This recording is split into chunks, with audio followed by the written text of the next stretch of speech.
சகோதர சகோதரிகளே, நண்பர்களே, நம்முடைய ஆசிரியர் தகுதி தேர்வு வழிகாட்டி நிகழ்வில் இன்று 70வது அமர்வு கணிதம் பாடத்தில் தாள் 1 மற்றும் தாள் 2 கணிதம் அறிவியல் எழுதுபவர்களுக்கு உரியது. இந்த வகுப்பினை வழிகாட்டுவதற்காக திரு சேகர் பட்டதாரி ஆசிரியர் அவர்கள் ஊராட்சி ஒன்றிய நடுநிலைப்பள்ளி குரவப்புலம் வேதாரண்யம் ஒன்றியம் அவர்கள் வருகை தந்துள்ளார்கள். அவர்களை தேசிய ஆசிரியர் சங்கம் மாநில மாவட்ட அமைப்புகளின் சார்பாக பங்கேற்பாளர்கள் சார்பாக வரவேற்று வகுப்பு இனிதே துவங்குகிறது. அனைத்து ஆசிரியர் பெருமக்களுக்கும் வணக்கம்.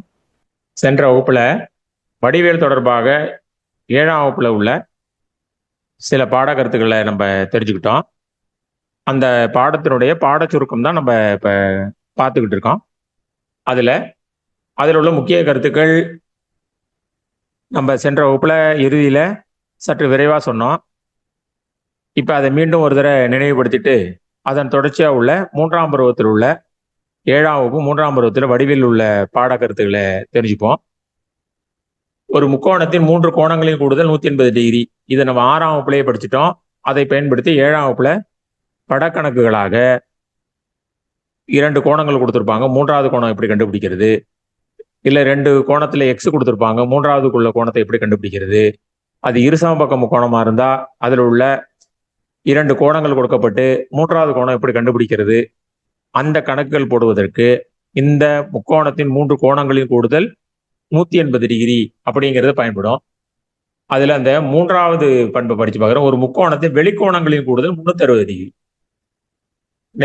சென்ற வகுப்புல நம்ம நடத்தும் போதே சொன்னோம், கணக்கு படிக்கும் போது ஒரு முக்கோணத்தின் 3 கோணங்களின் கூடுதல்னு கேட்டிருக்காங்களா அல்லது ஒரு முக்கோணத்தின் வெளிக்கோணங்களின் கூடுதல்னு கேட்டிருக்காங்களா அப்படிங்கிறத கணக்கை நல்லா ஒரு தடவை படிச்சுக்கிறேன். கூடுதல் அப்படிங்கிறத மட்டும் ஞாபகம் வச்சுக்க கூடாது, கோணங்களின் கூடுதல் ஞாபகம் வச்சுக்க கூடாது. முக்கோணத்தில் 3 உள்ள கோணம் தான், உட்கோணம்னு கொடுக்கலாம், இல்ல வெறுசா கோணம்னு கொடுக்கலாம்.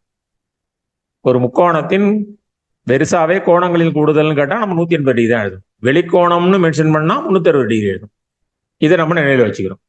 அடுத்து வெளிக்கோண பண்பு 2வது பண்பு கொடுத்திருக்காங்க. முக்கோணத்தின் வெளிக்கோணமானது அதன் இரு உள் எதிர்கோணங்களின் கூடுதலுக்கு சமம்.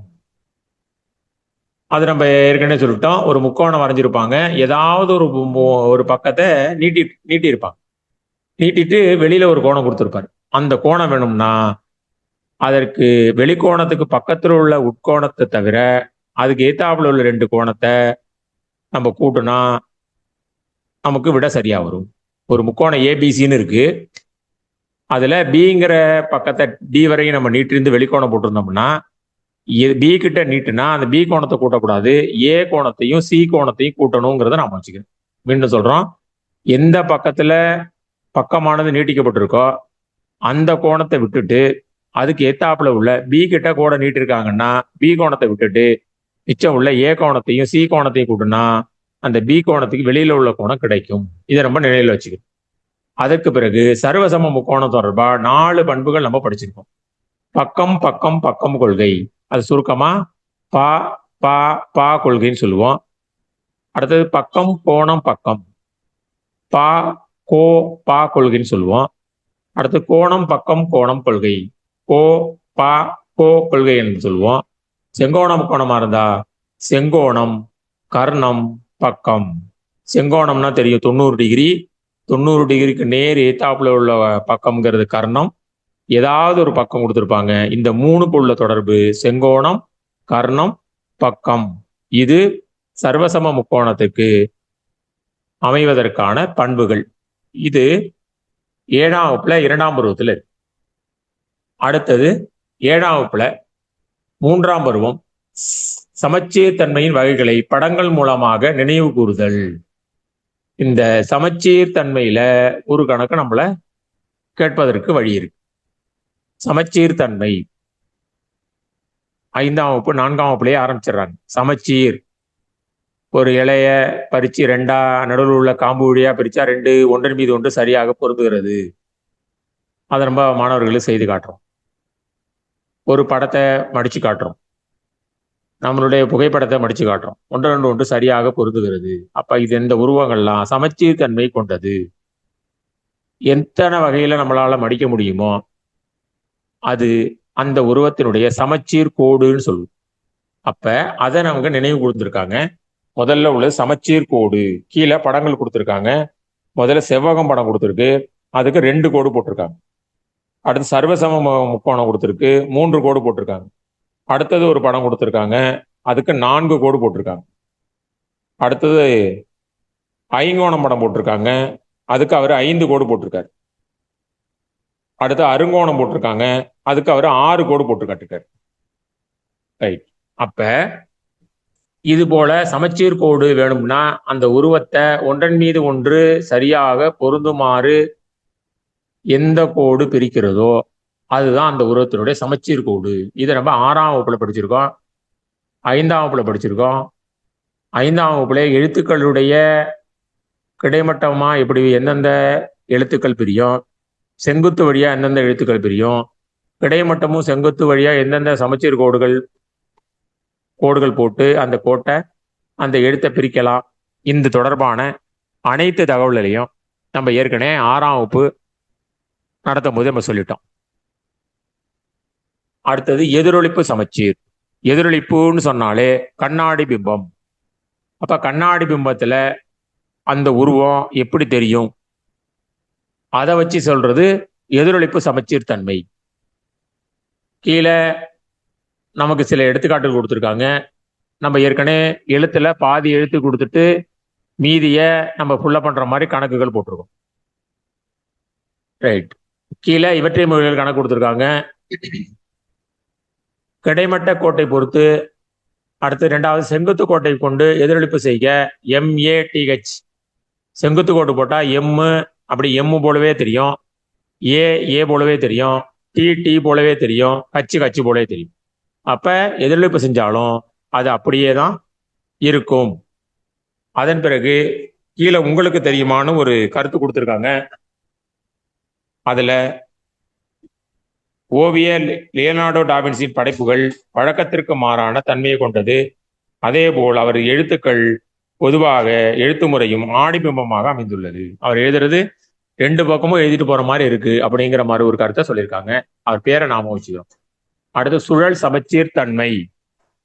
சுழல் சமச்சீர் தன்மை, அதுல சுழல் சமச்சீர் சொன்னாலே அந்த உருவத்தை நம்ம சுத்தி பார்க்கணும், சுழற்றணும். எப்படி சார் சுழற்றுறது?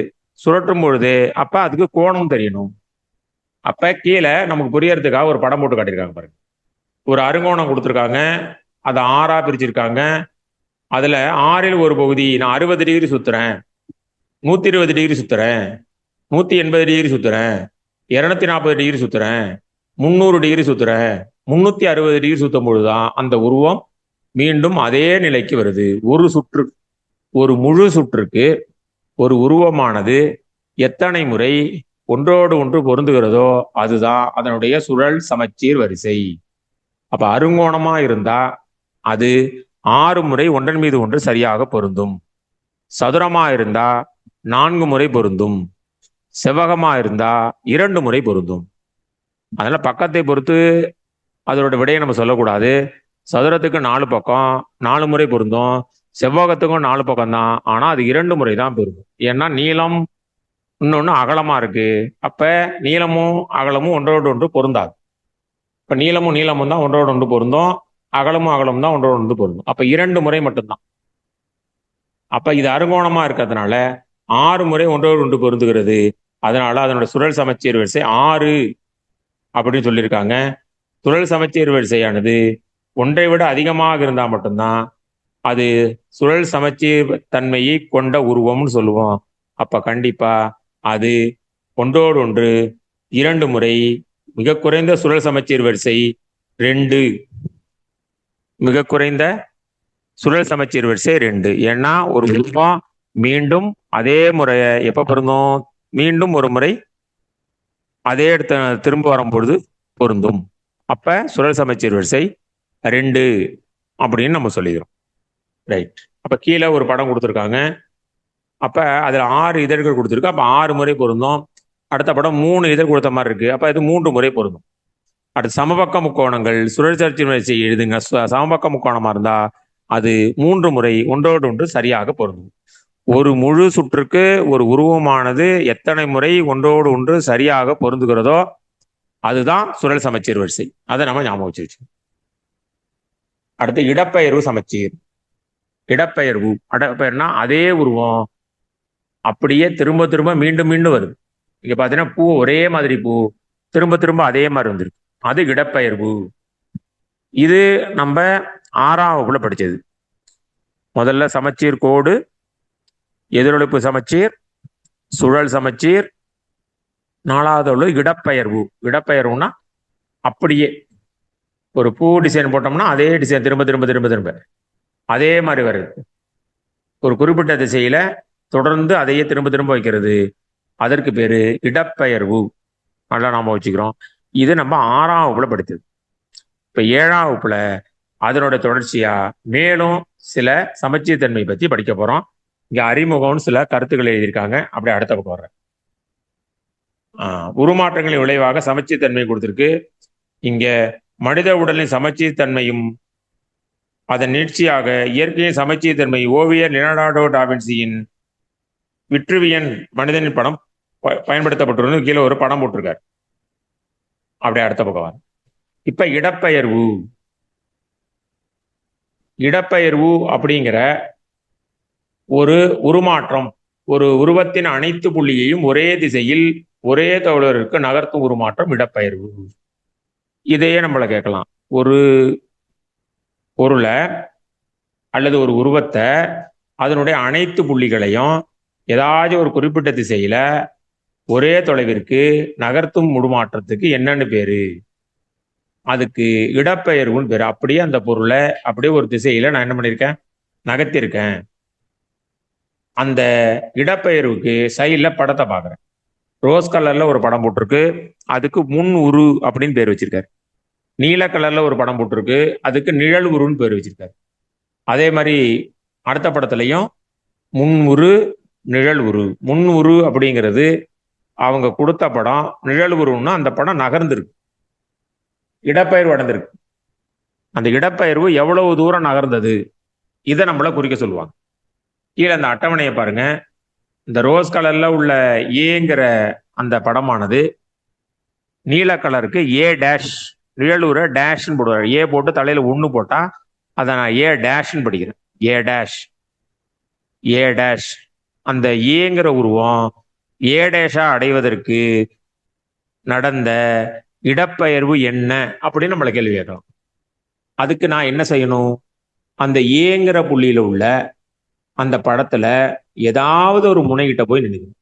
ஏதாவது ஒரு முனை. அந்த முனைய மனசுல வச்சுக்கிட்டு அந்த முனை கிடைமட்டமா எவ்வளவு தூரம் நகர்ந்துருக்கு அதை முதல்ல பாக்குறேன். கிடைமட்டமா ஃபர்ஸ்ட். முதல்ல கிடைமட்டம், அடுத்தது செங்குத்து. நம்ம ஏற்கனவே கிராஃப் வரும்போது எக்ஸ்ஹெச் ஒய்ஹெச் மாதிரியே தான். முதல்ல எக்ஸ்ஹெச் அப்புறம் ஒய்ஹெச். முதல்ல கிடைமட்டமா நகரணும், அப்புறம் மேலே அல்லது கீழே செங்குத்தா நகரணும். அப்ப கிடைமட்டமா, இந்த படம் கிடைமட்டமா மட்டும்தான் நகர்ந்திருக்கு. எத்தனை அலகு நகர்ந்திருக்கு அப்படியே எண்ணி பார்க்குறேன். ஏதாவது ஒரு முனையிலிருந்து அதே முனை ஏ டேஷ்ல அதே முனை எங்க நகர்ந்திருக்குன்னு நான் எண்ணி பார்த்தா 1 2 3 4 5 6 வலதுகை பக்கம் நகர்ந்திருக்கு. அப்ப விட என்ன எழுதியிருக்காங்க? 6ன்னு எழுதி வலது பக்கம் அம்புகுறி போட்டிருக்கு. மறுபடியும் பார்க்குறேன். அந்த ஏங்கிற படத்தை பார்க்குறோம். ஏங்கிற கீழே உள்ள முனையை வச்சுப்போமே. கீழே உள்ள அம்புகுறியில கீழ் முனையிட்டு போய் நின்றுங்க. அந்த கீழே உள்ள முனை ஏ டேஷ்ல கீழே உள்ள முனைக்கு நகர்ந்திருக்கு. எவ்வளவு தூரம் நகர்ந்திருக்கு? அப்படியே கையை வச்சு நான் எண்ணி பார்த்தா 6 கோடு நகர்ந்திருக்கு. 6 கோடு நகர்ந்திருக்கு. எந்த பக்கம்? வலதுகை பக்கம். அப்ப 6ன்னு போட்டு வலது பக்கம் அம்புகுறி போடணும். 2வது படத்தை பார்த்தோம்னா மறுபடியும் புரியும். மறுபடியும் ஏங்கிற ஒரு முக்கோணம் ஏ டேஷ முக்கோணமா இடமா இருக்கு. அப்ப ஏங்கிற ஏதாச்சும் ஒரு முனை இருக்கு. மேல உள்ள முனையை பிடிச்சிக்கிட்டேன். அந்த முனை ஏ டேஷ்ல எங்க போயிருக்கு? முதல்ல வலதுகை பக்கம் நகருது. எத்தனை அலகு நகருது? 5 அலகு நகருது. அதன் பிறகு ஒரு அலகு மேல் நோக்கி நகருது. அப்பதான் அந்த முனை அந்த ஏ டேஷ்ல உள்ள முனை கிட்ட போகும். இப்ப ஏங்கிற அந்த முனை ஏ டேஷுங்கிற அந்த முனைக்கு போறதுக்கு 5 அலகுகள் வலதுகை பக்கம் நகரணும், ஒரு அலகு மேல் நோக்கி நகரணும். அப்ப 5 போட்டு வலதுகை பக்கம் அம்புகுறி, 1 போட்டு மேல் நோக்கி அம்புகுறி. இந்த மாதிரி கேள்விகள் நம்மளை கேட்பாங்களா? அப்படியும் சந்தேகிக்கலாம். இது சுலபமான கணக்கு தான். அப்படியே இந்த படத்தை கொடுத்துட்டு இதில் காணப்படும் இடப்பெயர்வு என்ன? சுலபமான கேள்வி. நம்ம பார்க்காம போயிட்டோம்னா இது என்னன்னே நமக்கு புரியாம போயிடும். இடப்பெயர்வுனா என்னன்னே தெரியலையே, என்னமோ ஒரு அட்டவணை போட்டிருந்தாங்க, ஒரு படம் போட்டிருந்தது, இடப்பெயர்வு என்னன்னு கேட்டிருந்தது, தெரியலைன்னா மிக சுலபமா மார்க் வாங்க வேண்டிய இடம். அப்ப ஏதாவது ஒரு முனைய பிடிச்சிக்கிறேன், அதே முனை ஏ டேஷ்ல எந்த இடத்துல இருக்கு, அப்ப அந்த இடத்துக்கு நான் போடும்னா கிடைமட்டமா எவ்வளவு தூரம் நகரணும், செங்குத்தா எவ்வளவுதான் நகரணும், அவ்வளவுதான். கிடைமட்டமா எவ்வளவு தூரம் நகரணும், செங்குத்தா எவ்வளவு தூரம் நகரணும். அடுத்து எள்ளுங்கிற எழுத்து கொடுத்துருக்காங்க. அந்த எள்ளுங்கிற எழுத்து கிடைமட்டமா 6 அலகு நகர்ந்திருக்கு, 2 அலகு கீழ் நோக்கி வந்திருக்கு. அப்ப நீ செய்ய வேண்டிய வேலை, ஒரே ஒரு முனையிலிருந்து அதே முனை ஏ டேஷ்ல எந்த இடத்துல இருக்குன்னு நம்ம புரிஞ்சிட்டாலே எந்த பக்கம் வலதுகை பக்கம் நகர்ந்திருக்கோமா, இடதுகை பக்கம் நகர்ந்திருக்கோமா, படம் எந்த பக்கம் இருக்குங்கிற பார்த்து நம்ம கண்டுபிடிச்சோம். வலது பக்கம் இருக்கும் அல்லது இடது பக்கம் இருக்கும். அங்க கலர்ல இருக்காது. அப்ப அப்படி என்ன இருப்பாரு, அவர் தெளிவா என்ன பண்ணிருப்பாரு, ஏன்னு கொடுத்துருப்பாரு, இன்னொன்னு ஏ டேஷ்னு கொடுத்துருப்பாரு. அதனால படத்தை நல்லா பார்க்குறேன், ஏ எந்த பக்கம் இருக்கு, ஏ டேஷ் எந்த பக்கம் இருக்கு. ஏ வலது கை பக்கம் இருந்து ஏ டேஷ் இடதுகை பக்கம் இருந்தா படம் இடதுகை பக்கம் நகர்ந்துருக்குங்கிறத நாம வச்சுக்கணும். இல்ல ஏ வலதுகை பக்கம் இதே மாதிரி இருக்கு, ஏ டேஷ் வலதுகை பக்கம் இருந்துன்னா படம் வலதுகை பக்கம் நகர்ந்துருக்குன்னா வலதுகை பக்கம் அம்புகுறி வரணும். இதை நல்லா நாம வச்சுக்கிறேன். ஏன்னா அங்க ரோஸ் கலர் நீல கலர்ல இருக்காது பிரிண்ட். அதனால அவர் தெளிவா என்ன பண்ணுவாரு, ஏ டேஷ் கொடுப்பாரு. அப்ப ஏங்கிறது 300, ஏ டேஷுங்க நிழல் உருவன்னு நமக்கு தெரியும். அதனால 300 நிழல் உருவா மாறுறதுக்கு முதல்ல கிடைமட்டம், அடுத்தது செங்குத்து, கடைசி ஒரு சரிவகம் கொடுத்துருக்காங்க. சரிவகம் கொடுத்துருக்காங்க. இதுல ஏங்கிறது ரோஸ் கலர் மேல இருக்கு, ஏ டேஷ் முன்பக்கம் இருக்கு. அப்ப இந்த படம் எங்க நகரும் போது இடதுகை பக்கம் நகரும். இடதுகை பக்கம் எத்தனை அலகு நகருது, 6 அலகு நகருது. கீழாக்க எத்தனை அலகு நகருது, 4 அலகு நகருது. அப்ப 6 வலதுகை பக்கம் அம்புகுறி, 4 கீழ் நோக்கி அம்புகுறி. அப்ப இடப்பெயர்வு என்பது மிகவும் சுலபமானது. ஒரு படம் கொடுத்துருப்பாங்க, ஏ கொடுத்துருப்பாங்க, ஏ டேஷ்னு சொல்லுவார். இப்ப ஏ 300 நிழல் உருவங்கிற கருத்தெல்லாம் நம்ம சொல்ல மாட்டாங்க. ஏ டேஷா மாற்றணும். ஏ என்பது 300, அதான் உருவம். ஏ டேஷ்ங்கிறது அதனுடைய நிழல், அதனால அது ஏ டேஷ்னு கொடுத்துருக்காரு. அப்ப அது எந்த பக்கம் நகருதோ அதுக்கு தகுந்தாப்புல நம்ம அம்புக்குறி இட வேண்டும். வலதுகை பக்கம் இருந்தா வலதுகை பக்கம் அம்புக்குறி, மேல் நோக்கி இருந்தா மேல் நோக்கி அம்புக்குறி, கீழ் நோக்கி இருந்தா கீழ் நோக்கி அம்புக்குறி, அப்படிங்கிறத நாம வச்சுக்கிறோம். ரைட். அங்க இடப்பெயர்வு கொடுத்துருக்காங்க. அடுத்து இது தொடர்பான கணக்குகள் கொடுத்துருக்காங்க. அடுத்து எதிரொலிப்பு. ஒரு நேர்கோட்டை பொறுத்து ஒரு உருவத்தை திருப்பும் அல்லது பிரதிபலிக்கும் உருமாற்றம் எதிரொலிப்பு. ஒரு நேர்கோடு, இதுதான் உருமாற்றம் எதிரொலிப்பு. இங்க நம்ம ஏற்கனவே 6ஆம் வகுப்புல படிச்சிருக்கோம். இந்த படத்தை பார்த்தாலே நமக்கு தெரியும். அம்புகுறி படம் போட்டிருக்கு, ரோஸ் கலர்ல ஒன்று கொடுத்துருக்கு 300, நீல கலர்ல உள்ளது அது நிழலூர். இங்க உள்ளதெல்லாம் முழுசா ஏபிசிடி போட்டிருந்தாங்கன்னா நிழலூர்ல A dash, B dash, C dash, D dash, E dash அது சம்பந்தமான கணக்குகள் கொடுத்துருப்பாங்க. அதை வச்சு நம்ம விட கண்டுபிடிச்சிடலாம். அப்ப கிடைமட்டமாவோ செங்குத்தாவோ பக்கவாட்டுலையோ சைட்ல என்ன பண்ணிருப்பாங்க, மூளைவட்ட கிடைமட்டமா ஒரு கோடு போட்டிருப்பாங்க. அதுக்கு தகுந்தாப்புல எதிரொலிப்பு செஞ்சிருக்காங்களா அப்படிங்கிற மாதிரி கொடுத்துருப்பாங்க. எதிரொலிப்பு கோடானது ஒரு புள்ளியை அதன் நிழலுரையும் இணைக்கும் கோட்டுத்துண்டின் செங்குத்து இரு சமவெட்டி. இந்த குறிப்பை நம்ம நினைவு வச்சுக்கிறோம். அப்ப எதிரொலிப்பானது ஒரு புள்ளியை அதன் நிழலுருவையும் இணைக்கும் கோட்டுத்துண்டின் செங்குத்து இரு சமவெட்டி. கீழே வந்த படத்தை பாருங்க, ஒவ்வொரு கோட்டினுடைய 2 பக்கமும் சம அளவு தூரம் இருக்கும். அதுக்கு தகுந்தாப்புலதான் அதனுடைய நிழல் உரு இருக்கும். நம்ம கண்ணாடியில எப்படி அந்த பிம்பம் தெரியுதோ அது போல அதை நம்ம பிரதிபலிப்பு செய்யணும். ஒவ்வொரு முனையையும் அதுக்கு நேரா செங்குத்து கோடா போட்டு அதுக்கு தகுந்தாப்புல எதிரொலிப்பு செஞ்சோம்னா நமக்கு சுலபமாக கிடைக்கும். அங்க ஏற்கனவே சின்ன வகுப்புல ஆங்கில பெரிய எழுத்துக்களை எதிரொலிப்பு செய்ய சொல்லியிருப்பாங்க. இங்க படங்கள் கொடுத்துருக்காங்க 7ஆம் வகுப்புல. இங்க ஒரு படம் கொடுத்துருக்காங்க, ஐங்கோணம் கொடுத்துருக்காங்க, அதை அப்படியே எதிரொலிப்பு பண்ண சொல்லியிருக்காங்க. ரைட். இங்க எதிரொலிப்பு கோடு எங்க வரும் கேட்டிருக்காங்க. அது நமக்கு தெரியும். அதுக்கு தகுந்தாப்புல ஒரு படமும் போட நமக்கு சொல்லியிருக்காங்க. அது தாஜ்மஹால் பிம்பம் எப்படி கொடுத்துருக்காங்க, அதை அப்படியே கோடு போட்டு அது எதிரொலிப்பு பிம்பம் மாதிரி இருக்கு அப்படிங்கிறதுக்கு எடுத்துக்காட்டு அப்படி மாதிரி சொல்லியிருக்காரு. அடுத்து கீழே கீழே உள்ள படத்தை எதிரொலிப்பு செய்க. அவங்க எடுத்துக்காட்டு கணக்கு தான். அப்படியே கீழே அவர் படம் அப்படியே அழகா வரைஞ்சிட்டார். ஏங்கிறது எங்க போகுது, பிங்கிறது எங்க போகுது, சிங்கிறது எங்க போகுது, டிங்கிறது போகுது.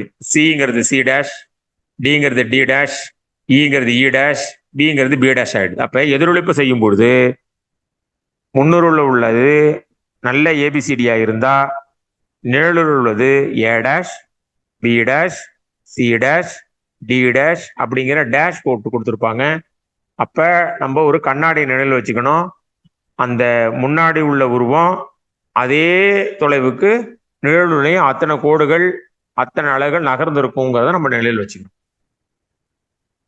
அடுத்து சுழற்சி. நம்ம சுழற்சி ஒரு புள்ளியை பொறுத்து ஒரு முன்னுரில் உள்ள ஒவ்வொரு புள்ளியையும் ஒரு குறிப்பிட்ட நிலையில் ஒரு குறிப்பிட்ட கோண அளவிற்கு சுழற்சி உருமாற்றம் சுழற்சி. ஒரு புள்ளியை பொறுத்து ஒரு பொருளை நம்ம உருமாற்றம் செஞ்சோம்னா அதுக்கு பேரு சுழற்சின்னு பேரு. ஒரு கோட்டை பொறுத்து நவுத்தினோம்னா அதுக்கு பேரு எதிரொலிப்புன்னு பேரு. அப்ப நாம புள்ளியை பொறுத்து சுழத்தின அப்படின்னா அது சுழற்சி. ஒரு கோட்டை பொறுத்து நான் உருமாற்றம் செஞ்சேன் அப்படின்னா அதுக்கு பேர் எதிரொலிப்பு. இதனால நாம வச்சுக்கிறேன். இதுல இருந்து நம்மளுக்கு ஒரு புள்ளியை பொறுத்து ஏற்படக்கூடிய உருமாற்றம் உள்ள ஒரு கோட்டை பொறுத்து நான் சுத்தினேன்னா அதை நகர்த்தினேன்னா ஏற்படக்கூடிய உருமாற்றம்னு கேட்டா எதிரொலிப்பு.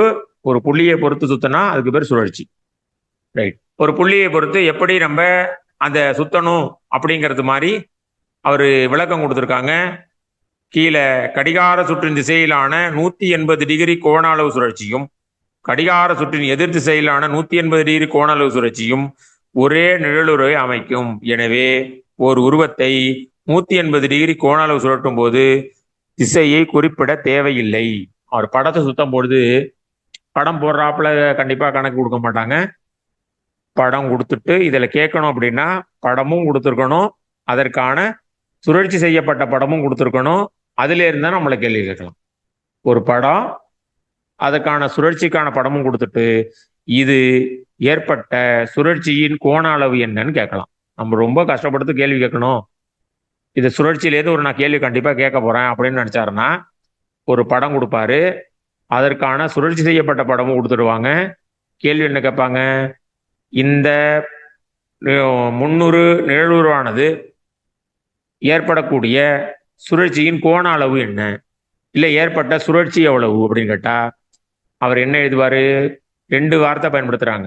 கடிகார சுற்றின் திசை, கடிகார சுற்றின் எதிர் திசை. கடிகார சுற்றின்னா தெரியும், நம்ம ஆங்கிலத்துல கிளாக் வைஸ். கடிகாரம் எந்த திசையில சுத்துறதோ அந்த திசையில அந்த படத்தை சுத்திருக்காங்களா, சுத்திருந்தா இந்த படம் கிடைச்சிருக்குமா, அல்லது கடிகார சுற்றினுடைய எதிர் திசையில ஆன்டி கிளாக் வைஸா சுத்தினா அந்த படம் அந்த நினைவுல கிடைக்குமா அப்படிங்கிறத நம்ம படத்தை நல்லா உற்று பார்த்துட்டு ஒவ்வொரு முனையையும் நம்ம என்ன செய்யணும், எத்தனை டிகிரி கோண அளவு அந்த படம் சென்று இருக்கு அப்படிங்கிறத ஒரு அளவுகோலை எடுத்து வச்சு பார்த்தாலே நம்ம மனசால கண்டுபிடிச்சிட முடியும். அங்க பாகைமானியெல்லாம் வச்சு போடணுமா சார், தேவைப்படுமான்னா தேவைப்படாது. இப்போ கண்டிப்பா ஸ்கேல் ஒன்று வச்சிருக்க போறோம். நம்ம ஸ்கேலை எடுத்து வச்சு பார்த்தாலே தெரியும் இந்த முதல் படமானது எத்தனை டிகிரிக்கு நிழலுருவாக சுழற்சி அடைஞ்சிருக்கு, அது எந்த அளவு எந்த திசையில சென்றிருக்கு, கடிகார திசையா கடிகார சுற்றின் எதிர் திசையா. கடிகார திசைன்னா எனக்கு தெரியவே இல்லையே சார். கடிகார திசைனா இப்போ கடிகாரம் சுற்றக்கூடிய திசை மேலிருந்து கீழாக அப்படி சுத்தப்படும். வலமிருந்து இடமாக இடமிருந்து வலமாக சொல்லும்போது அந்த பாரு. அது போல கடிகார சுற்றின் திசை, இன்னொன்று கடிகார சுற்றின் எதிர் திசை. இங்க படங்கள் கொடுத்துருக்காங்க, இது போலதான் கேட்டிருப்பாரு. எடுத்துக்காட்டு 4.6. அதுல ஒரு படத்தை சுத்திருக்காங்க. முதல் படம் அப்படியே என்ன இருக்கு, 180 டிகிரி சுத்திருக்காங்க. 2வது படம் கடிகார சுற்றின் எதிர் திசையில 90 டிகிரி சுட்டிருக்காங்க. அப்ப 300 ரோஸ் கலர், நிழலுரு கடிகார சுற்றின் எதிர் திசையில A dash, B dash, C dash, D dash. அப்ப கடிகார சுற்றின் எதிர் திசையில சுத்தும் பொழுது படமானது கீழே உள்ள செவ்வகமானது படுக்க வசத்துல இருக்கு, நிழலுருவானது நிற்கிற வசத்துல இருக்கு. அதை நம்ம நல்லா நினைவில் வச்சுக்கிறோம். அப்ப ஒவ்வொரு கோணமும் எத்தனை டிகிரி சுற்றி இருக்கு நம்ம ஈஸியாக கண்டுபிடி. ஏயையும் ஏ டேஷையும் அப்படியே ஒரு ஸ்கேல் வச்சு ஒரு கோடு போட்டோம்னாலே எத்தனை டிகிரி இருக்கு, கரெக்டாக 90 டிகிரி வருமா பாருங்க. கண்ணாலே பார்த்தா தெரியுது. ஏக்கும் ஏ டேஷுக்கும் இந்த பச்சை கலர் புள்ளி மையத்திலேருந்து ஏக்கு ஒரு கோடு, ஏ டேஷுக்கு ஒரு கோடு போட்டா எத்தனை டிகிரி இருக்கு? 90 டிகிரி இருக்கு. 90 டிகிரி. அப்ப ரோஸ் கலர் நீல கலரா மாறி இருக்கு. ரோஸ் கலர் நீல கலரா மாறி இருக்கு. அப்ப கடிகார சுற்றி எதிர் திசையில மாறி இருக்கு. அவரே எழுதியிருக்காரு கடிகார சுற்றி எதிர் திசை. அதுக்கு தொடர்ந்து பயிற்சி கணக்கு கொடுத்துருக்காங்க. ரைட். இப்ப படங்கள்ல என்ன கொடுப்பாங்க? நம்ம ஏற்கனவே போட்டிய இடப்பெயர்வு சம்பந்தமா அம்புகுறி போட்டிருக்காரு. அடுத்து 300 இடப்பெயர்வு 300 நிழலூர் என்னன்னு எழுத சொல்லியிருக்காரு. இடப்பெயர்வு எவ்வாறு செய்யப்படுகிறது? வலதுகை பக்கம் வந்திருக்கா, இடதுகை பக்கம் வந்திருக்கா, மேல் நோக்கி நகர்ந்திருக்கா, கீழ் நோக்கி நகர்ந்திருக்கா, அது தொடர்பான கேள்விகள் கேட்டிருக்காங்க. அடுத்து பிரதிபலிப்பு கொடுத்திருக்காங்க. அடுத்தது 300 நிழலுரை பற்றி அதனுடைய எதிரொலிப்பு சம்பந்தமா கொடுத்திருக்காங்க. நீங்க எதிரொலிப்பு செய்யணும்னா கண்டிப்பா படம் போட நமக்கு கொடுக்க வாய்ப்பு இல்லை. அவங்க படமும் கொடுத்து இது எந்த திசையில நகர்ந்திருக்கு அப்படிங்கிற கேள்விதான் நம்ம கேட்பாங்க. அதுக்கு செய்ய வேண்டிய வேலை இதுல உள்ள ஒரு புள்ளியையும் நிழலூரில் உள்ள புள்ளியையும் ஸ்கேல் வச்சு ஒரு கோடு போட்டாலே நமக்கு எத்தனை டிகிரி அப்படிங்கிறது நமக்கு தெரியும். 180 டிகிரி நேரா இருந்ததுன்னா அதுக்கு திசை கொடுக்க வேண்டிய அவசியம் இல்லைன்னு சொல்லிட்டாங்க. கடிகார திசையில சுத்தினாலும் அதே 180 டிகிரி தான், கடிகார சுற்றின் எதிர் திசைன்னு சொன்னாலும் அதே 180 டிகிரி தான். இது சற்று குழப்பமாகத்தான் நமக்கு இருக்கும். அதனால இந்த கணக்குகளை அந்த பாட புத்தகத்தை வாங்கி ஒரு தடவை நம்ம பார்த்தோம்னா நமக்கு சற்று விளங்கும். கடிகார திசைனா என்னன்னு கொடுத்துருக்காங்க, கடிகார சுற்றின் எதிர் திசைனா என்ன கொடுத்துருக்காங்க, அதை எப்படி கோடு போட்டு இணைக்கணும், 300 உள்ள ஒரு புள்ளியையும் நிழலூரில் உள்ள அதே புள்ளி, இது ஏன்னா நீ ஏ டேஷ் இணைக்கணும். சார் நான் ஏ வேண்டாம் பி இணைக்கிறேன். பி அப்படின்னா அதுலேருந்து பியிலேருந்து அந்த சுழற்சி புள்ளியிலேருந்து பிக்கு ஒரு கோடு, சுழற்சி புள்ளியிலேருந்து பி டேஷுக்கு ஒரு கோடு. அந்த அந்த 2 கோட்டுக்கும் இடைப்பட்ட கோண அளவை பார்த்தாலே நமக்கு சுலபமாக விடை கண்டுபிடிக்க முடியும். இதை நம்ம நினைவில் வச்சுக்கிறோம். அடுத்தது உருமாற்றின் வகைகளை அடையாளம் காண்க. முதல் படம் 7வது கணக்கு பார்க்குறேன். அந்த 2 படமும் ஒன்றுக்கொண்டு எதிரொலிப்பு செய்யப்பட்டுள்ளது. 8வது படம் சுழற்சி, 3வது படம் அப்படியே இடப்பெயர்வு. அப்படியே நான் வந்து அப்படியே சுழலவும் இல்லை, எதிரொலிப்பும் இல்லை, அப்படியே பீரோவை நகர்த்தி வச்ச மாதிரி இருந்தா அதுக்கு பேர் இடப்பெயர்வு. நகர்த்தி விட்டுட்டேன் சுழண்டுட்டு அப்படின்னா சுழற்சி. எதிரொலிப்பு நமக்கு தெரியும், நடுவில் ஒரு கோடு போட்டோம்னா இதனுடைய எதிரொலிப்பு இன்னொன்றா கிடைக்கும், அது எதிரொலிப்பு. கொள்குறி வகையை கொடுத்து ஒரு டேஷ் என்பது புள்ளியை பொறுத்த திருப்பம். புள்ளின்னு சொன்னாலே அதுக்கு பேர் சுழற்சி. கோட்டை பொறுத்துன்னு சொன்னா அதுக்கு பேரு எதிரொலிப்பு. டேஷ் என்பது பிரதிபலிப்பு அல்லது திருப்புதல் இல்லாத நகர்வுன்னு சொன்னா அதுக்கு பேர் இடப்பெயர்வு. படத்தில் கொடுக்கப்பட்ட உருமாற்றம் கேட்டிருக்காங்க, அது சுழற்சி. அடுத்தது இடப்பெயர்வு. ரைட். அடுத்தது வட்டம் மற்றும் பொதுமைய வட்டம். நமக்கு வட்டங்கள் அதுக்கு தெரியும், ஆரம், மையம், நாண், விட்டம், வட்டகோண பகுதி எல்லாமே ஏற்கனவே அளவைகள்ல பார்த்துட்டோம். 8ஆம் வகுப்பு அளவைகள்ல வட்டத்தில் உள்ள அனைத்து பாகங்களையும் நம்ம தெளிவாகவே சொல்லிட்டோம். வட்டத்தின் பரப்பளவு அது தொடர்பான செய்திகளையும் நம்ம சொல்லிட்டோம். அதனால இதுல ஆரம், அதனுடைய மையம், நாண், விட்டம், ஆரத்துக்கு விட்டத்துக்கு உள்ள தொடர்பு அது தொடர்பான கணக்கு கொடுத்துருக்கேன். இதுல பொதுமைய வட்டம் வரைதல் தொடர்பாக கணக்கு கொடுத்துருக்காங்க. இந்த பொதுமைய வட்டத்துல என்ன நம்ம கேள்வி வைப்பாங்க, 2 ஆரத்துக்கும் இடைப்பட்ட பகுதிக்கு என்ன பேரு? வட்ட வளையம். வட்ட வளையத்தின் அகலம்னு கேட்கலாம். எல்லாம் படிச்சிருவோம். வட்ட வளையத்தின் அகலம் என்ன அப்படின்னா பெரிய ஆரத்திலேருந்து சின்ன ஆரத்தை கழிச்சுக்கிறேன். அங்க எடுத்துக்காட்டு கணக்கையே பார்த்துக்கிறேன். வட்ட வளையத்தின் அகலம் ஓபி மைனஸ் ஓஏ 6லேருந்து 4 கழிச்சேன் 2. நமக்கு மிகவும் சுலபமா கணக்கு கேட்கணும்னா ஒரு வட்டத்தின் ஆரம் கொடுத்துருப்பாங்க, இன்னொரு வட்டத்தினுடைய விட்டம் கொடுத்துருப்பாங்க, 2க்கும் உள்ள வட்ட வளையத்தின் அகலம் என்னன்னு கேட்பாங்க. கணக்கு நல்லா நான் வச்சுக்கிறேன். ரெண்டுலையுமே ஆரமா மாத்திட்டு பெரிய ஆரத்திலேருந்து சின்ன ஆரத்தை கழிச்சு எழுதணுங்கிறத நாம வச்சுக்கணும். ஆரம் ரெண்டுமே ஆரம் கொடுத்துருக்காங்க, பொதுமைய வட்டத்தின் ஆரங்கள் முறையேன்னு கொடுத்துருந்தா நம்ம ஆரம் ரெண்டையும் கழிச்சுக்கலாம். இல்ல பொதுமைய வட்டத்தில் ஆரம் 6 சென்டிமீட்டர், விட்டம் 7 சென்டிமீட்டர்னு கொடுத்துருந்தா விட்டத்தை ஆரமாக்கி அதுக்கு பிறகு ஆரத்தையும் கழிச்சு எழுதணும் நாம வச்சுக்கிறேன். ஏன்னா கணக்கு ஈஸியாக தான் கொடுத்துருப்பாங்க, சற்று யோசிக்கிற மாதிரி கொடுத்துருப்பாங்க. திடீர்னு ரெண்டையும் கழிச்சு போட்டோம்னா விட நமக்கு தவறா வந்துடும். அப்ப ஆரம் ரெண்டுமே ஆரமா இருந்தா கழிச்சு போட்டா வட்ட வளையத்தில் அகலம் கிடைக்கும். ஒரு ஆரம் கொடுத்துருக்கு, ஒரு விட்டம் கொடுத்துருந்தா விட்டத்தை ஆரமா மாத்தின பிறகு அதன் பிறகு 2 ஆரத்தையும் கழிச்சுட்டு அதுக்கு பிறகு விடை எழுதும். இதுதான் இதுல இருந்து நம்மளுக்கு கேள்வி கேட்டா சுலபமா தான் கேட்டிருப்பாங்க, சற்று குழப்பின மாதிரி கொடுத்திருந்தா அதான் வாழ். இப்ப இங்க ஒரு மேல ஒரு 8 படங்கள் கொடுத்துருக்கு.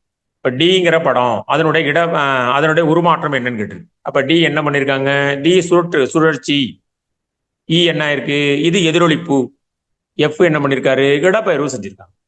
ஜி என்ன எதிரொலிப்பு, ஹச் என்ன சுழற்சி, ஜே என்ன எதிரொலிப்பு, ஐ என்ன சுழற்சி, கே என்ன இடப்பெயர்வு. இந்த 3 நிகழ்வு தான் நம்ம இந்த 7ஆம் வகுப்புல உள்ளது. ஒன்று சுழற்சி, இன்னொன்று எதிரொலிப்பு, இன்னொன்று இடப்பெயர்வு. இப்ப முதல்ல உள்ளது சுழற்சி, எத்தனை டிகிரில சுத்திருக்காங்கிற சுழற்சி. எதிரொலிப்பு, அது ஆடி பிம்பத்தை வச்சு உள்ள எதிரொலிப்பு.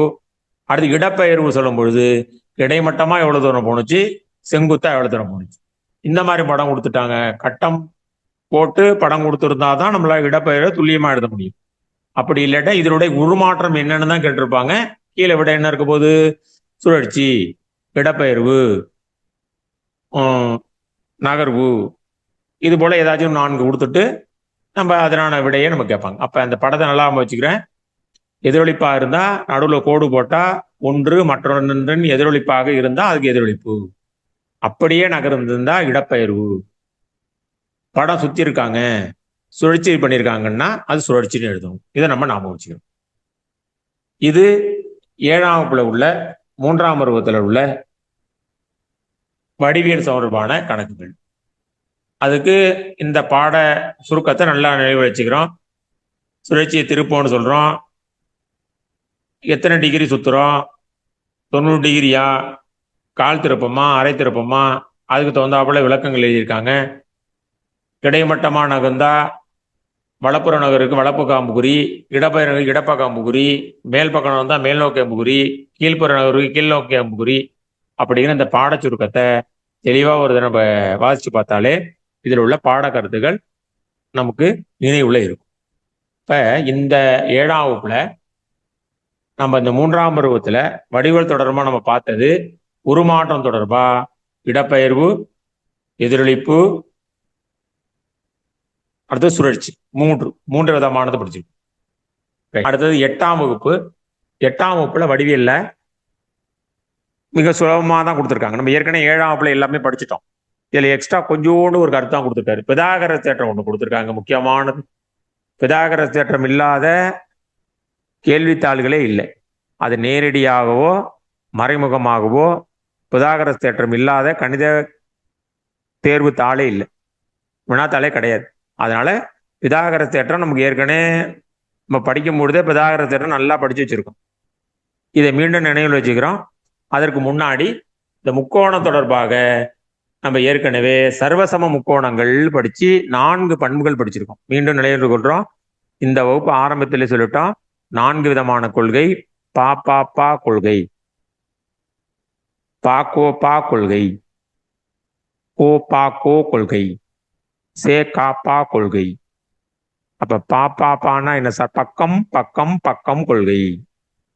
அப்ப 2 முக்கோணம் கொடுத்துட்டு இந்த முக்கோணமும் மற்றொரு ஏபிசிங்கிற முக்கோணமும் பிக்யூஆருங்கிற முக்கோணமும் சர்வசம முக்கோணமா இருக்கணும்னா இதுல உள்ள 3 பக்கங்களும் அதுல உள்ள 3 பக்கமும் ஒரே அளவுடையதாக இருந்தா அதுக்கு பேரு சர்வசம முக்கோணம். அப்ப 2 முக்கோணையும் ஒன்றன் மேல் ஒன்று வச்சா சரியாக பொருந்தும். சர்வசமம் வார்த்தையிலே இருக்கு, சர்வசம முக்கோணம். அதே போல மற்றொன்று இருக்கணும்னா ரெண்டாவது கொள்கை தான் பா கோ பா கொள்கை. மூன்றாவதுக்கு பக்கம் தான் கோ பா கோ கொள்கை. நான்காவது உள்ளது சே கா பா கொள்கை. செங்கோணம், கர்ணம், பக்கம். செங்கோணம், கர்ணம், பக்கம். இதுல அறிமுகம் கொடுத்திருக்காங்க.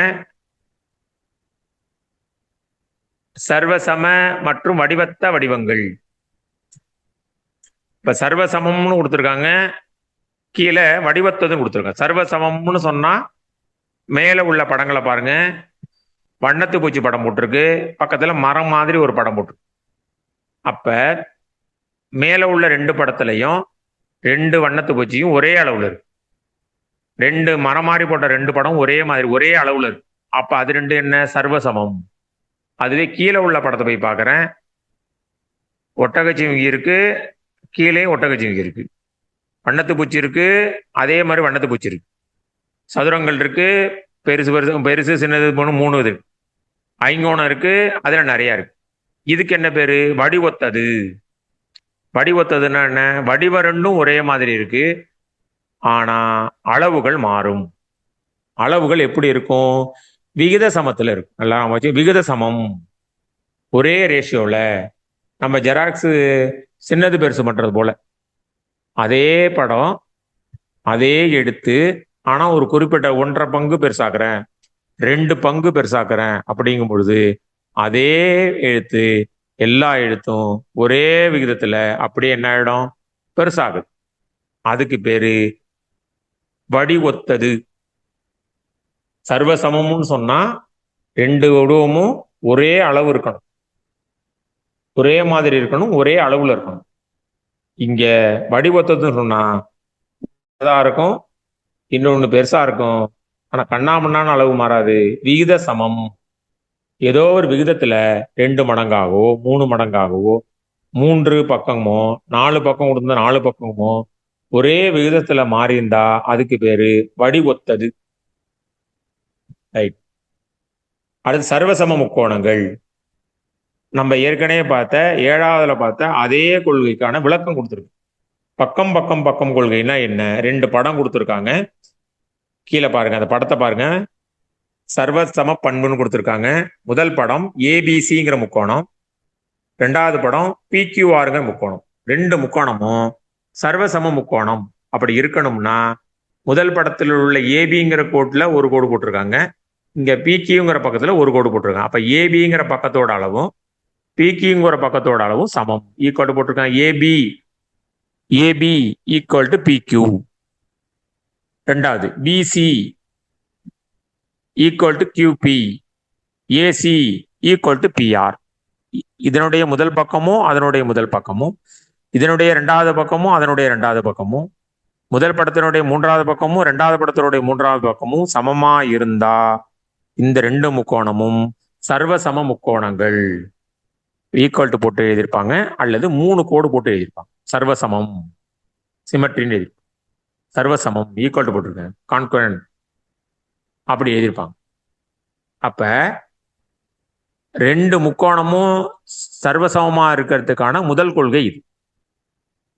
2வது கொள்கை பா கோ பா கொள்கை.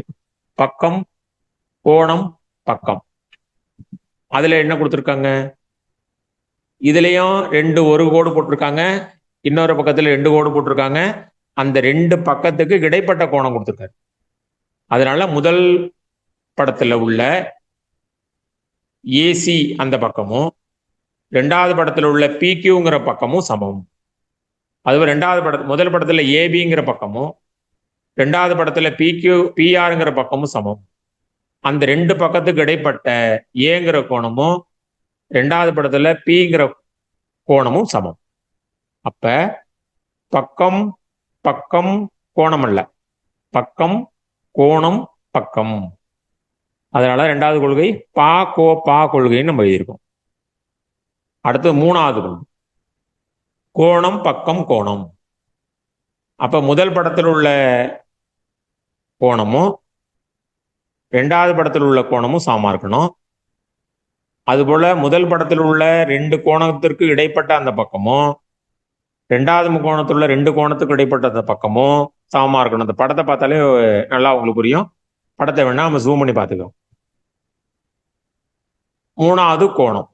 அப்ப ரெண்டு கோணம், அந்த ரெண்டு கோணத்துக்கும் இடைப்பட்ட அந்த பக்கம் அப்ப கோணம் பக்கம் கோணம். வரிசைதான் முக்கியம். முதல்ல உள்ளது பக்கம் பக்கம் பக்கம், அது நான் நினைவில் இருக்கு. அடுத்தது பக்கம் கோணம் பக்கம். மூணாவது உள்ளது கோணம் பக்கம் கோணம். நாலாவது உள்ளது செங்கோணம் கர்ணம் பக்கம்.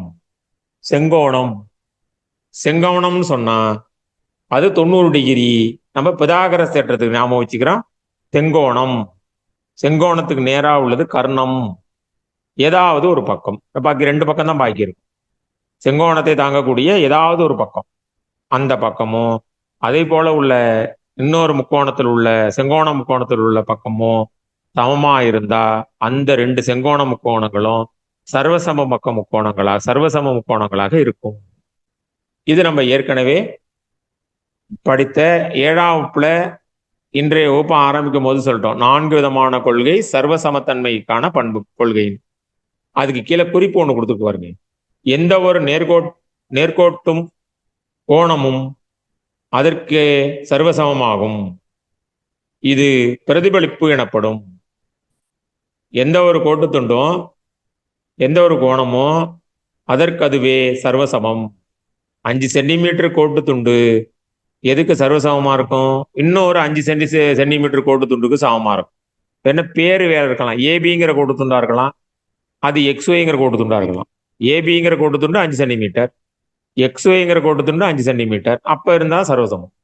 அதுபோல கோணம் ஏபிசி, கோணம் பிக்யூஆர், இதுவும் 60 டிகிரி, அதுவும் 60 டிகிரியா இருந்தாதான் ஒன்றுக்கொன்று சர்வசமம். அதுதான் கொடுத்துருக்காரு. ஒரு கோட்டு துண்டும் கோணமும் அதற்கு அதுவே சர்வசமம். அடுத்து இரு முக்கோணங்கள் சர்வசமம் எனில் அவற்றின் ஒத்த பாகங்கள் சர்வசமம்.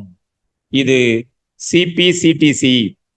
அப்ப ஒரு முக்கோணத்தினுடைய 2 முக்கோணம் சர்வசமமா இருந்தா அதனுடைய பாகங்கள் ஒன்றுக்கொன்று சமமாக இருக்கும் அப்படிங்கிற ஒரு பண்பு எழுதியிருக்காங்க.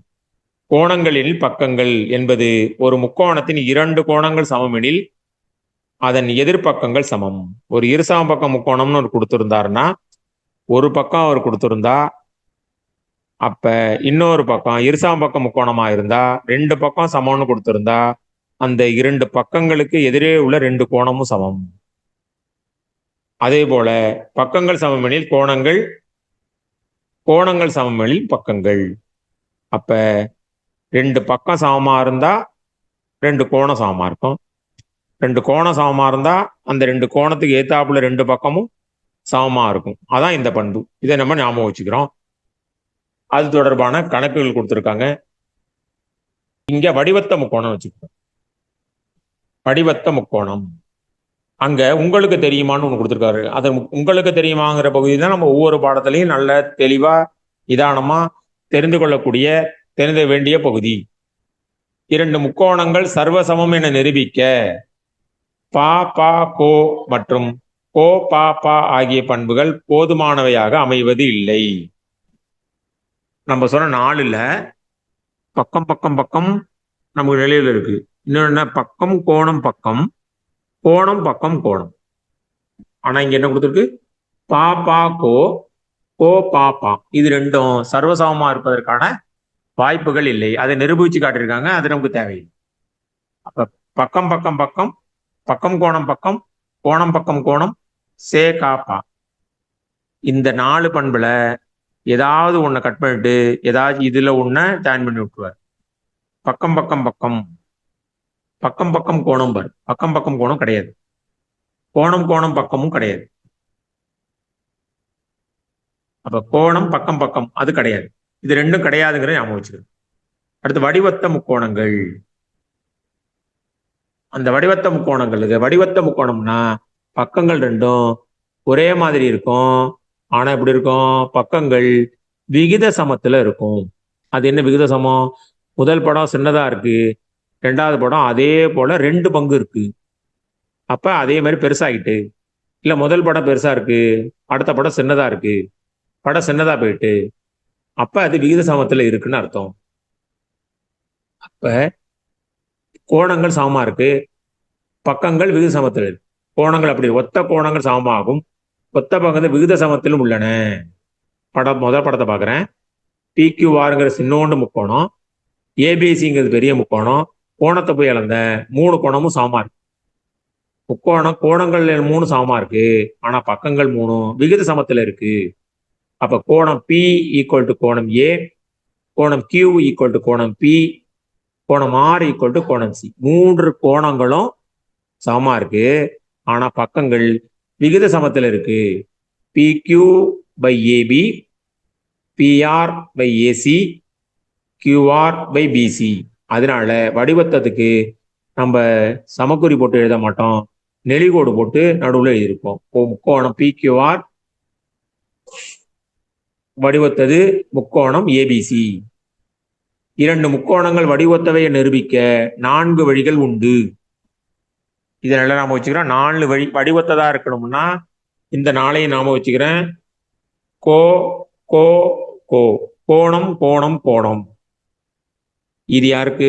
நம்ம ஏற்கனவே படித்தது சர்வசமத்துக்கு 4. சர்வசமத்துக்கு 4. பாப்பாப்பா பாக்கோப்பா கோப்பாக்கோ சேகா.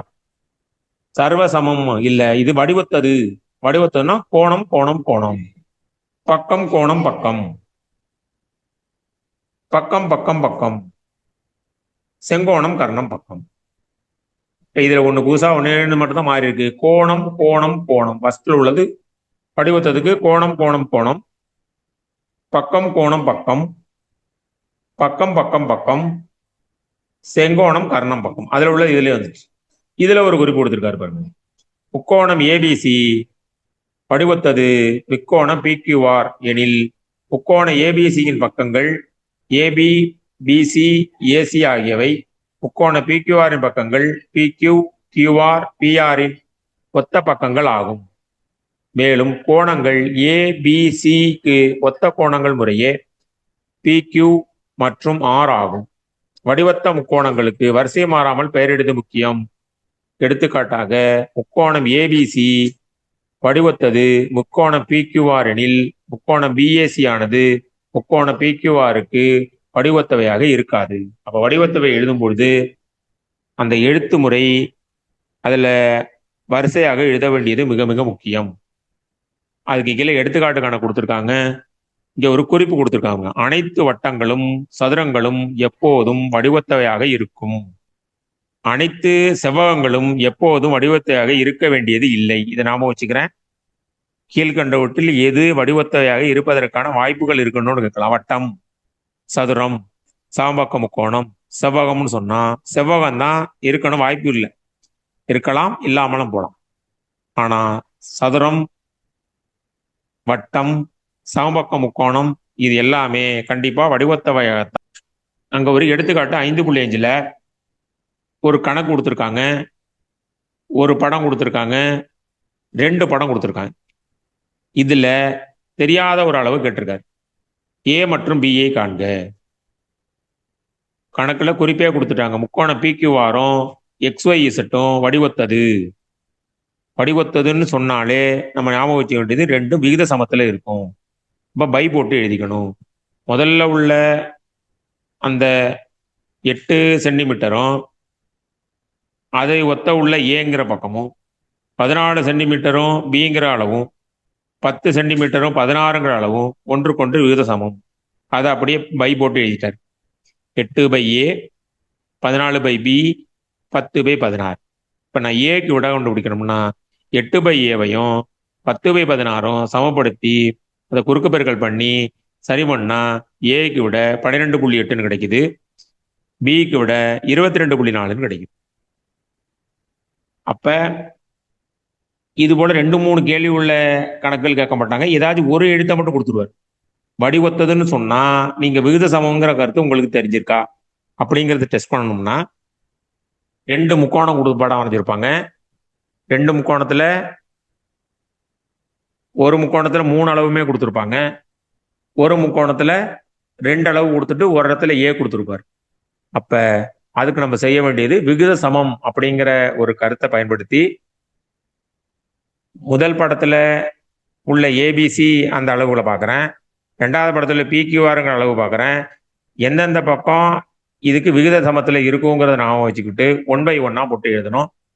இந்த குறிப்புகளை முதல் படம் பிக்யூஆர் கொடுத்துருக்காங்க, ரெண்டாவது படம் XYZ கொடுத்துருக்காங்க. எப்படி ஒப்பிட்டிருக்கான்னு பாருங்க. முதல்ல உள்ள பிக்யூ, ரெண்டாவது படத்துல உள்ள XY, அடுத்தது பிக்யூ எழுதிட்டேன். கியூஆர் அப்படின்னா பை ஒய்இசட், மூணாவது விகிதம். பிஆர் XZ, அந்த குறிப்புகள் நல்லா பார்த்து அவற்றை ஒத்த பக்கங்கள் விகித சமத்தில் இருக்கும்னு சொல்லிட்டு PQ by XY, QR by YZ, PR by XZ. அந்த ஒரு வரி மட்டும் உங்களால் கண்டிப்பா எனக்கு புரிஞ்சுட்டு அப்படின்னாலே படிவத்த முக்கோணங்க சம்பந்தமான எல்லா கணக்குகளும் நம்மளால விட எழுத முடியும். அப்ப அந்த ரெண்டு படத்தையும் ஒப்பிட்டு QR, PR, XY, YZ, XZ இது எப்படி நம்ம ஒப்பிட்டு இருக்கோங்கிறத நமக்கு தெரிஞ்சுக்கிட்டாலே அடுத்தடுத்த கணக்குகளை சுலபமா கண்டுபிடிச்ச முடியும். அதே போலதான் அடுத்தது வழி கணக்குகள் கொடுத்துருக்காங்க. அது இப்போ இங்க வடிவத்ததுன்னு கொடுத்துட்டாலே இந்த PQ by PR 20/15 4/3. அப்ப அந்த ரெண்டு முக்கோணத்தையும் பிரிச்சு ரெண்டு முக்கோணமா எழுதி அவர் அழகா என்ன பண்ணிட்டாங்க, திசையில் எழுதிட்டாங்க. அது நம்ம பயிற்சி கணக்குகள் கொடுத்துருக்காங்க. முக்கியமான பகுதி பிதாகரஸ் தேற்றம். வடிவத்த முக்கோணம்னு சொன்னா பக்கங்களை விகித சமத்துல எழுதணும், அதை நாம வச்சுக்கிறேன். அதுல இருந்து ஒரு கேள்வி நம்மள கேட்கலாம். விகித சமம், ஒரு முக்கோணம் ஏபிசின்னு எழுதுன, இன்னொரு முக்கோணம் XYZ எழுதுனா AB by XY, BC by YZ, AC by XZ. இந்த ஒரு வரி மட்டும்தான். அது தெரிஞ்சிட்டுனா அந்த ரெண்டு படத்துலையும் நம்ம ஒப்பிட்டு எழுதி நமக்கு தெரியாத எழுத்துக்கு விட ஈஸியா கண்டுபிடிச்சிடலாம். அது பிதாகரஸ் தேற்றம். பிதாகரஸ் தேற்றத்திற்குழு ஒரு செங்கோண முக்கோணத்தின் கர்ணத்தின் மீதமைந்த சதுரத்தின் பக்கமா பரப்பளவானது மற்ற இரு பக்கங்களின் மீதமைந்த சதுரங்களின் பரப்பளவின் கூடுதலுக்கு சமமாகும் அப்படின்னு தேற்றம் கொடுத்துருக்காங்க. நமக்கு ஏற்கனவே சின்ன வகுப்புல படிச்சிருக்கோம். கர்ணத்தின் வர்க்கமானது மற்ற இரு பக்கங்களின் வர்க்கங்களின் கூடுதலுக்கு சமம். அதுதான் நம்ம படிச்சு வச்சிருக்கோம். அப்ப ஒரு செங்கோண முக்கோணம் கொடுத்துருக்காங்க, இங்க ஒரு படம் போட்டிருக்காங்க, சைட்ல முக்கோணம் ஏபிசின்னு கொடுத்துருக்காரு. அதுல கர்ணம் அப்படிங்கிறது என்ன, பிசி, அதான் கர்ணம். அப்ப BC square equal to AB square plus AC square. முக்கோணம் ஏபிசியில கர்ணத்தோட ஸ்கொயர் வேணும்னா மற்ற ரெண்டு பக்கத்தையும் ஸ்கொயர் பண்ணி கூட்டணும். இதுதான் பிதாகரஸ் தேற்றம். அப்ப கர்ணம்ங்கிறது பெரிய பக்கம். இப்ப பெரிய பக்கம் வேணும்னா ரெண்டு பக்கத்தையும் ஸ்கொயர் பண்ணி கூட்டணும். கர்ணத்தின் வர்க்கம், கர்ணத்தின் ஸ்கொயர் வேணும்னா ரெண்டு பக்கத்தையும் ஸ்கொயர் பண்ணி கூட்டணும். கர்ணம் வேணும்னா ஸ்கொயர் பண்ணி கூட்டிட்டு அதுக்கு நான் வர்க்கமூலம் கண்டுபிடிக்கணும். இங்க உங்களுக்கு தெரியுமான்னு கொடுத்துருவேன். பிதாகோரியன் தொடர்பை உண்மையாக்கும் வகையில் அமையும் சிறப்பு எண்கள் ஏபிசி. பிதாகோரியன் 3 தொகுதி. இந்த 3 தொகுதியை அப்படியே மனப்பாடம் பண்ணிக்கிறேன். கே அப்படிங்கிறது 3, 4, 5. இன்னொரு செட்டு 5, 12, 13. இது ரெண்டையும் அப்படி குறிப்பெடுத்துக்கிறேன். புத்தகம் இருக்குன்னா அந்த இடத்த அப்படியே ஞாபகம் வச்சுக்கிறேன். பிதாகோரியன் 3 தொகுதி. 3, 4, 5 அது ஒரு செட்டு. 5, 12, 13. அப்ப 2Kன்னா என்ன, 6, 8, 10. 3K 9, 12, 15. 4K 12, 16, 20. 5Kவும் போட்டுட்டு போலாம் அப்படி. அப்ப இதை நாம வச்சு 3, 4, 5 இது எதுக்கு அப்படின்னா ஒரு செங்கோண முக்கோணம் கொடுத்துட்டு ரெண்டு பக்க அளவு கொடுத்துட்டாங்க. ஒரு பக்கம் 3, இன்னொரு பக்கம் 4ன்னா கர்ணம் கண்டிப்பா 5ஆ தான் இருக்கும். இல்ல ஒரு பக்கம் 6, இன்னொரு பக்கம் 8ன்னா இன்னொரு பக்கம் கண்டிப்பா 10ஆ தான் இருக்கும். இதை நான் அப்படியே தெரிஞ்சுக்கிட்டேன்னா நான் கணக்கு போடுறதுக்கு கொஞ்சம் ஈஸியா இருக்கும். அது பேர் இன்னொரு செட்டு 5, 12, 13. அப்ப 10 அப்படின்னா 24, 26. 15, அது 3ஆல் பெருக்கணும் 36, 39. இது பிதாகரஸ் மூன்றன் தொகுதி. இந்த இதிலோட சுலபமாக கேள்வி கேட்கிறேன்னா, கீழ்கண்டதில் பிதாகரஸ் மூன்றன் தொகுதி எது அப்படின்னு கூட கேட்கலாம். இல்லை பிதாகரஸ் மூன்றன் தொகுதி அல்லாதது எது அப்படின்னு கூட கேட்கலாம். பகுயன் பகான்னு கேட்குற மாதிரி கீழ்கண்டு எது பகுயன் அல்ல, அல்ல கீழ்கண்டு எது பகாயன் அல்ல அப்படின்னு கேட்குற மாதிரி கீழ்கண்டது எது பிதாகோரியன் மூன்றன் தொகுதி அல்ல. அப்ப அதுல 3, 6, 4, 5, 6, 7, 10 கொடுக்கலாம். ரைட், அதனால அதை நாம வச்சுக்கிறோம். 3, 4, 5 ஒரு செட்டு, அதை அப்படி 2ஆல பெருக்கலாம், 2இன் மடங்கா இருக்கும், 3இன் மடங்கு, 4இன் மடங்கு, 5இன் மடங்கு அப்படியே கொடுக்கலாம். இன்னொன்னு 5, 12, 13 இதெல்லாம் நாம வச்சுக்கிறேன். ரைட், அதை வச்சு நம்ம கீழே உள்ள கணக்குகளுக்கு விடை எழுத முடியும். கீழே 5, 12 பார்க்குறேன். 5, 12, 13 ஆகிய அளவுகளை கொண்ட பக்கங்களை பெற்றிருக்க இயலுமா? செங்கோணம் முக்கோணம் கொடுத்துருக்காங்க. 5, 12, 13ங்கிறது பிதாகரஸ் மூன்றன் தொகுதி நமக்கு தெரியும். அதை எப்படி டெஸ்ட் பண்ணியிருக்காங்கன்னா 5 ஸ்கொயர் பண்ணியிருக்காங்க, 12 ஸ்கொயர் பண்ணியிருக்காரு, 13 ஸ்கொயர் பண்ணியிருக்காங்க. 2 ஸ்கொயரை நான் கூட்டினா 3ஆவது ஸ்கொயர் கிடைக்குது. 5 ஸ்கொயர் 25, 12 ஸ்கொயர் 144, 2 கூட்டினா 169, அது 13 ஸ்கொயரு. அதனால பக்கங்களாக இருக்க முடியும்னு எழுதியிருக்காங்க. அடுத்து இந்த ஏணி கணக்கு மாதிரி உள்ள கணக்கு தான் நம்மளை கேட்பறாங்க. ஒரு இடத்துல ஒரு வினாத்தாளில் கேட்டிருக்காங்க. இது போல சைடில் ஒரு படம் கொடுத்துட்டு எக்ஸின் மதிப்பு என்ன, இதை படத்தை பார்த்த உடனே உங்களுக்கு பிதாகரஸ் நாமம் வந்துடணும். சைடில் போய் பக்கத்தை பார்க்குறேன். ஒரு பக்கம் எவ்வளவு கொடுத்துருக்கு? 20 அடி கொடுத்துருக்கு. இன்னொரு பக்கம் எவ்வளவு கொடுத்துருக்கு? 16 அடி கொடுத்துருக்கு. கீழே உள்ளது தரையிலிருந்து ஏணியானது எவ்வளவு தூரத்தில் இருக்கும்? இதான் கேள்வி. அப்ப பிதாகரஸ் தேற்றத்தை நாம வச்சுக்கிறேன். கர்ணத்தின் ஸ்கொயர் வேணும்னா 2ஐயும் கூட்டணும். பக்கம் வேணும்னா 20 ஸ்கொயர்லேருந்து 16 ஸ்கொயரை கழிக்கணும். 20 ஸ்கொயர்ல 16 ஸ்கொயரை கழிச்சாரு,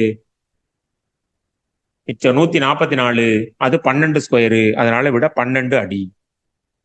ரைட், அப்படிங்கிறத நாம வச்சுக்கணும். ரைட், அடுத்தது நம்ம கொடுத்துருக்குது ஒரு புள்ளி வழி கோடுகள். இப்ப பிதாகரஸ் தேற்றத்தை நல்லா ஞாபகம் வச்சுக்கிறேன். பிதாகரஸ் தேற்றம் திரும்ப திரும்ப ஞாபகம் வச்சுக்கிறோம். ஒரு படம் கொடுத்துருப்பாங்க, அது கண்டிப்பா பிதாகரஸ் தேற்றம் பயன்படுத்துற மாதிரி முக்கோணமாகவோ அல்லது ஏணி படம் மாதிரி ஒரு போட்டோ கொடுத்துருப்பாங்க. அதுல ஏணியோட நீளம் வேணும்னா அது கர்ணத்தின் நீளம். ஏற்கனவே நம்ம படித்த வர்க்க எண் வர்க்க மூலம் நமக்கு அது பயன்படும். அதனால எப்பயுமே ஒரு 25 வர்க்கம் வரைக்கும் நம்ம தெளிவா நம்ம மனசுல திரும்ப திரும்ப சொல்லி பார்த்துட்டே இருக்க வேண்டியதான்.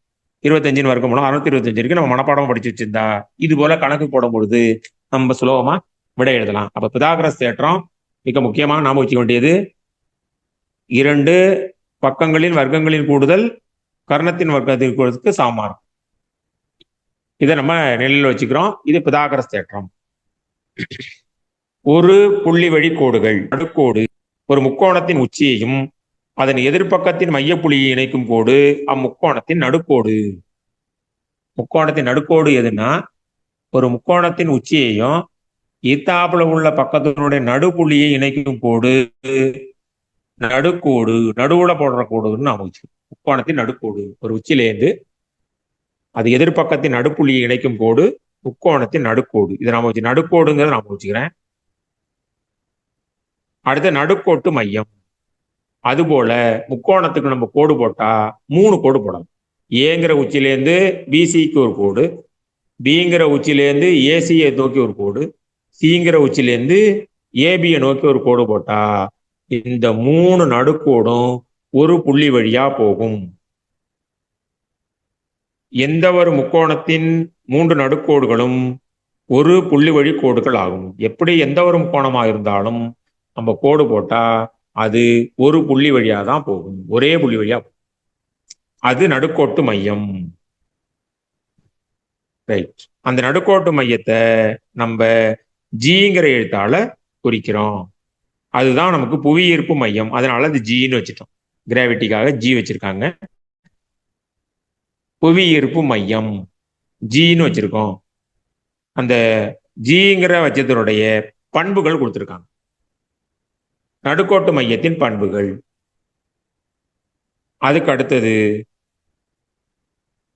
நடுக்கோட்டு மையத்தின் பண்புகள் கொடுத்துருக்காங்க. அடுத்து செங்கோட்டு மையம் கொடுத்துருக்காங்க. அடுத்து மையக்கொத்து கோடு கொடுத்துருக்காங்க. இது தொடர்பாக ஒரு 4-5 கருத்துக்கள் கொடுத்துருக்காங்க. அப்ப அந்த கருத்துக்களை நம்ம அடுத்த வகுப்புல பார்ப்போம்.